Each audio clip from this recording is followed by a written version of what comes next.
बिस्मिल्लाहिर्रहमानिर्रहीम। अस्सलामु अलैकुम स्टूडेंट्स। उम्मीद करता हूँ कि आप सब लोग खैरियत से होंगे और खुश होंगे। तो I com part 1 business maths के एमसीक्यूज़ लेकर बच्चों में हाजिर हूँ। तो पहला एमसीक्यूज़ है the ratio between 75 and 2 to 5 in its lowest form is. तो लोएस्ट फॉर्म में इनकी रेशो फाइंड आउट के करनी है। तो सिंपल है कि 75 डिवाइडेड 2 to 5।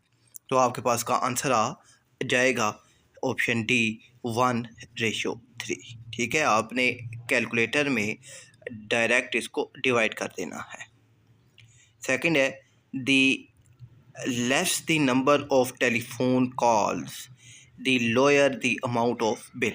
अब दोनों चीज़ें लेस हो रही हैं। ठीक है, दोनों में डायरेक्ट रिलेशन है, डायरेक्ट प्रोपोर्शनल है। ठीक है, डायरेक्ट प्रोपोर्शनल क्या होता है कि एक दोनों चीज़ें या तो इंक्रीज़ होंगी या डिक्रीज़ होंगी। तो यहाँ पर दोनों चीज़ें डिक्रीज़ हो रही हैं, तो यहाँ पर ऑप्शन बी आएगा डायरेक्ट प्रोपोर्शनल। इन्वर्स प्रोपोर्शनल जब एक चीज़ बढ़ रही हो और एक चीज़ कम हो रही हो।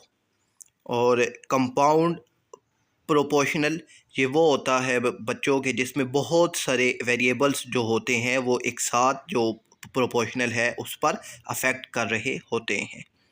कंटिन्यूस प्रोपोर्शनल इसमें तमाम वेरिएबल इक्वली जो है वो वर्क कर रहे होते हैं कंटिन्यूस प्रोपोर्शनल में। थर्ड है 45% ऑफ 800 इज़। तो आपने परसेंटेज मालूम करनी है। तो सिंपल आपने 45 डिवाइडेड 100 मल्टीप्लाई 800। तो आपके पास इसका आंसर आ जाएगा 360। ठीक है, आप एक दफ़ा करके इसको देख लीजिएगा।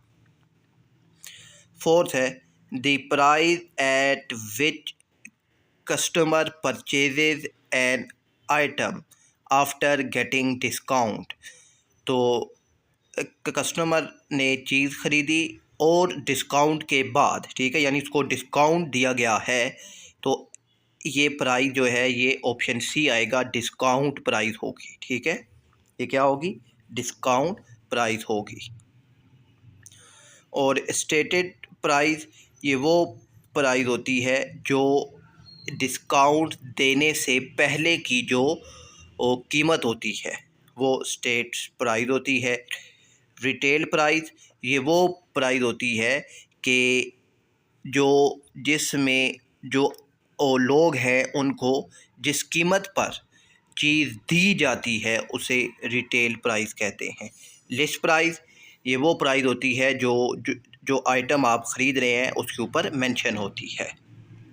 फिफ्थ है 1/2%, यानी ये मिक्स रेशो है। Commission on a deal of ₹150,000। ठीक है, यानी 1,50,000 रुपये हैं, तो उस पर कमीशन कितना आएगा? तो आपने सिंपल ये जो मिक्स रेशो है इसको पहले आपने डेसिमल में लेकर आना है। ठीक है, तो 2 से मल्टीप्लाई होकर 4, 1 ऐड होगा 5, 5/2 होगा जी आपके पास से 2.5%। अब आपने 2.5 डिवाइडेड 100 मल्टीप्लाई ये 1.5 लाख आपने करना है, तो आपके पास इसका आंसर आ जाएगा। तो आपने इस तरीके से इसको यानी आपने अब ये 2.5 कैसे आया है, तो आपने ये मिक्स जो रेशो है इसको सोल्व किया है। ठीक है, 2 2 4, 1 ऐड हुआ 5, तो 5/2 को आपने डिवाइड किया तो आंसर आ गया 2.5%। अब 2.5 डिवाइडेड 100 मल्टीप्लाई 1.5 लाख, तो आपके पास का आंसर आ जाएगा।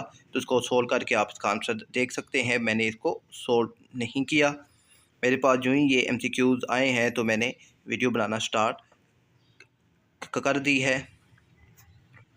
तो आप एक दफ़ा इनके आंसर को भी देख लीजिएगा।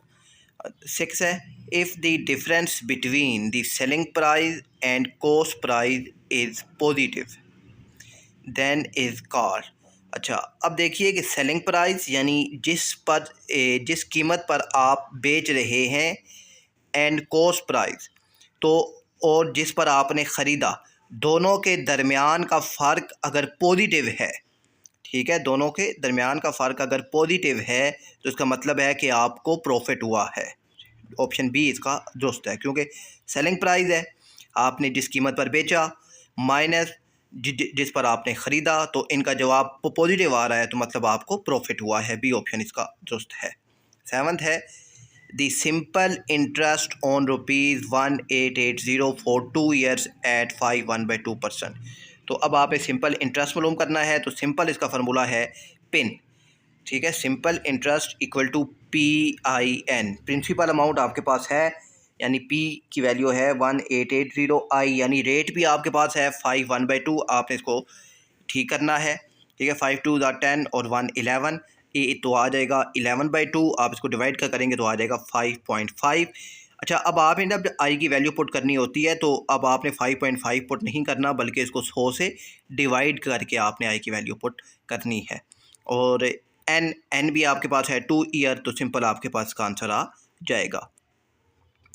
और 8 है बच्चों, इफ़ B² - 4AC की वैल्यू ग्रेटर है 0 से, ग्रेटर है 0 से, then the roots will be, यानी डिस्क्रिमिनेंट की वैल्यू अगर 0 से बड़ी है मतलब पॉजिटिव है, तो रूट्स आएंगे आपके पास real and unequal. B option इसका दुरुस्त होगा।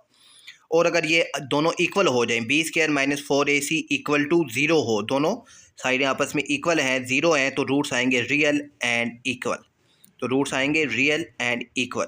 और अगर B² - 4AC लेस देन हो जाए 0 के, ठीक है, यानी 0 बड़ा है, ये B² - 4AC की वैल्यू माइनस में आ जाए, तो आपके पास रूट्स आएंगे इमेजिनरी।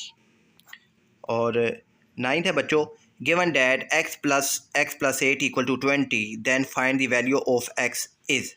तो यहाँ से x की वैल्यू फाइंड आउट करनी है, सिंपल है, ब्रैकेट ओपन होगी तो x + x 2x + 8 equal to 20, +8 दूसरी तरफ जाएगा तो माइनस हो जाएगा, तो 20 - 8, तो ये आ जाएगा 12, तो 2x इक्वल टू हो गया 12, 2 मल्टीप्लाई हो रहा है, इस तरफ आएगा तो डिवाइड, तो 2 जब 12 के साथ डिवाइड होगा तो 6 आंसर आएगा, तो सी ऑप्शन इसका दुरुस्त है। 10th है बच्चों, इफ़ 3 4 3x एक मैट्रिक्स है जो कि इक्वल 0 के है, आपने x की वैल्यू मालूम करनी है, तो सिंपल आपने डिटर्मिनेंट फाइंड आउट करना है, ठीक है। 3x से मल्टीप्लाई होगा तो 3x, फार्मूले का माइनस, फिर 4 3 12, तो 3x - 12 इक्वल टू 0, -12 दूसरी तरफ जाएगा तो हो जाएगा प्लस, तो 3x इक्वल टू हो गया 12। अब 3 डिवाइड होगा तो 3 दूसरी तरफ जाकर डिवाइड होगा तो 3 4 12, तो 4 आपके पास आंसर आएगा, यानी बी ऑप्शन आपका दुरुस्त होगा। ये एक और पेपर है बच्चों मेरे पास, इसके MCQs भी देखते हैं। फर्स्ट है हमारे पास, if 2:7 proportional x:49, then value of x is. तो अब वैल्यू ऑफ x क्या होगी? तो सिंपल है बच्चों, आपने यहाँ पर product of mean equal to product of extreme वाला फार्मूला इम्प्लीमेंट करना है। प्रोडक्ट ऑफ मीन मतलब दरमियान वाली दोनों रेशो को मल्टीप्लाई करना है। 7 × x ये इक्वल होगा एक्सट्रीम के मल्टीपल के, यानी 2 × 49। तो आपने 2 × 49 करना है, और जो कि इक्वल आ जाएगा 7x के। अब 7x के साथ मल्टीप्लाई हो रहा है, दूसरी तरफ आएगा तो डिवाइड हो जाएगा, तो 7 7 दा 49 और 7 2 दा 14, तो बी ऑप्शन आपके पास इसका दुरुस्त आ जाएगा, ठीक है। सेकंड है बच्चों, अमाउंट इज़ इक्वल टू, तो अमाउंट किसकी इक्वल होती है? तो जो अमाउंट है, जो ए है, इक्वल होता है principal plus interest. A option इसका दुरुस्त है, ठीक है। थर्ड है, if payment start on a certain date, कोई पेमेंट किसी सर्टेन डेट को, किसी ख़ास तारीख को स्टार्ट हो, and continues for an indefinite period, और फिर लामहदूद पीरियड तक जारी रहे, तो उसे क्या कहते हैं? तो उसे कहते हैं जी ऑप्शन सी, परप्यूइटी, ठीक है। ये देख लीजिएगा इसको कैसे पढ़ते हैं, मैं तो उसको यही पढ़ता हूँ।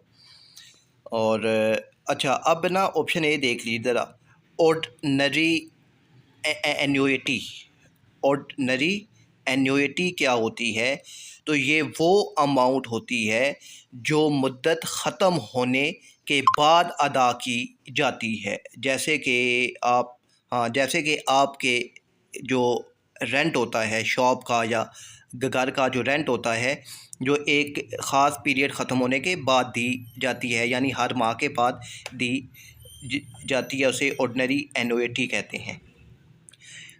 ठीक है। एन्युइटी ड्यूज ये वो अमाउंट होती है जो मुद्दत शुरू होते ही अदा की जाती है, मुद्दत शुरू होते ही अदा करनी पड़ती है। और परप्यूटिटी ये वही अमाउंट होती है जो एक ख़ास मुद्दत में शुरू होती है, फिर कंटिन्यूड इनडिफाइंड पीरियड तक जारी रहती है, जैसे कि प्राइस बॉन्ड होते हैं आपके। ठीक है। कंटिंजेंट एन्युइटी अब ये वो होती है कि जो किसी ख़ास मौके पर या वाक़े पर अदा की जाती है, जैसे कि आपकी इंश्योरेंस है कि जो हादसे की सूरत में ही आपको अमाउंट दी जाती है, तो इनका फ़र्क याद रखिएगा। फोर्थ है the roots of x square plus 2x plus 1 equal to 0। तो यहाँ पर आपने इसको फैक्टराइज करना है, तो फैक्टराइज में आ जाएगा ये x square plus x plus 1। तो अब इन दो दो से लें कॉमन, तो कॉमन लेने के बाद ये आपके पास बनेगा x प्लस 1 इक्वल टू 0। तो x प्लस 1 दूसरी तरफ जाएगा तो हो जाएगा -1। तो ए ऑप्शन इसका दुरुस्त है बच्चों आपके पास। फिफ्थ है the roots of a x square plus b x plus c equal to 0 are real and unequal if. तो रियल और अनइक्वल हों तो उसका क्या मतलब होता है, तो इसका मतलब होता है ऑप्शन बी कि बी स्क्वायर की वैल्यू जो है वो बड़ी है 4ac से। ठीक है। तो 6 है बच्चों if f of x equal to x divided x plus 2, तो देन एफ ऑफ एक्स की वैल्यू उसने दे दी -1। तो अब एक्स की जगह आपने -1 को पुट करना है, तो -1 डिवाइडेड -1 प्लस 2। तो अब ऊपर तो -1 ही रहेगा, नीचे 2 में से -1 होंगे तो रह जाएगा 1 -1 ओवर 1, तो इसका आंसर आएगा -1। तो सी ऑप्शन इसका दुरुस्त होगा। सेवंथ है the value of determinant of every identity matrix is. तो आइडेंटिटी मैट्रिक्स का डिटर्मिनेंट हमेशा 1 होता है, बी ऑप्शन इसका दुरुस्त है, क्योंकि आइडेंटिटी मैट्रिक्स होता है 1 0 0 1। तो जब इसका डिटर्मिनेंट होगा तो 1 1 से मल्टीप्लाई होगा तो ये 1 ही आएगा। 8 है 1 0 1 0 0 इन डेसिमल नंबर सिस्टम इस। तो डेसिमल नंबर सिस्टम में आपको कन्वर्ट करना आता है कि 1 × 2 प्लस 0 × 2 प्लस 1 × 2 प्लस 1 × 2 प्लस 0 × 2। फिर ऊपर इनकी आ जाएगी पावर 0 1 2 3। ठीक है। तो फिर आपने इसको सोल्व करना है, तो 22 इसका आंसर आपके पास आ जाएगा। 9th है if 2x over 7 plus 1 equal to 0 then value of x is. तो +1 दूसरी तरफ जाएगा तो बच्चों -1 हो जाएगा, 7 डिवाइड हो रहा है, दूसरी तरफ जाएगा तो मल्टीप्लाई हो जाएगा, तो 2x इक्वल टू -7 हो जाएगा। फिर 2 डिवाइड होगा क्योंकि x के साथ मल्टीप्लाई हो रहा है तो इस तरफ आएगा तो डिवाइड, तो -7/2। तो डी ऑप्शन इसका दुरुस्त है, यहाँ पर दिखाई नहीं दे रहा, तो -7/2 इसका आंसर आता है। 10th है commission on ₹3500 was ₹175 then the rate of commission is. तो रेट ऑफ कमीशन मालूम करना है, तो सिंपल आपको मालूम है कि कमीशन का फार्मूला होता है रेट मल्टीप्लाई अमाउंट। ठीक है। तो अब रेट मालूम करना है, तो जो अमाउंट है 3500 ये डिवाइड हो जाएगी 175 पर, यानी 175 डिवाइडेड 3500, तो आपके पास आंसर आ जाएगा। फिर उस आंसर को आपने 100 के साथ मल्टीप्लाई करवाना है, तो आपके पास इसका दुरुस्त ऑप्शन आ जाएगा। मुझे उम्मीद है बच्चों ये MCQs आपको समझ आ गए होंगे। अपना ख्याल रखिएगा। अल्लाह हाफ़िज़।